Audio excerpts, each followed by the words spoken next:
Alors non seulement ça tombe mal, mais c'est surtout qu'elle était attendue pour le mois d'octobre par un grand nombre d'agriculteurs. Je vous rappelle qu'au mois d'octobre, il y a aussi des agriculteurs qui commençaient à monter de la voix parce que justement, ils n'étaient pas entendus.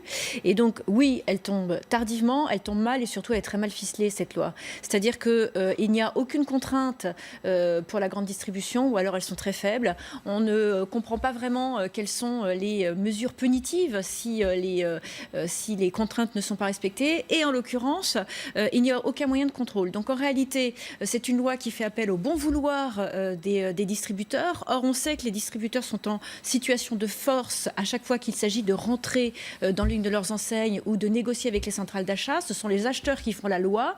Et je ne suis pas certaine, ayant moi-même travaillé dans ce domaine-là, que les acheteurs acceptent des négociations dans lesquelles eux-mêmes seront perdants. Donc moi, je n'y crois pas du tout. Et d'ailleurs, il faut aussi parler de toute la partie alimentation de cette loi, parce qu'il ne s'agit pas uniquement des marges de grande distribution, mais il s'agit aussi de toutes les négociations alimentation.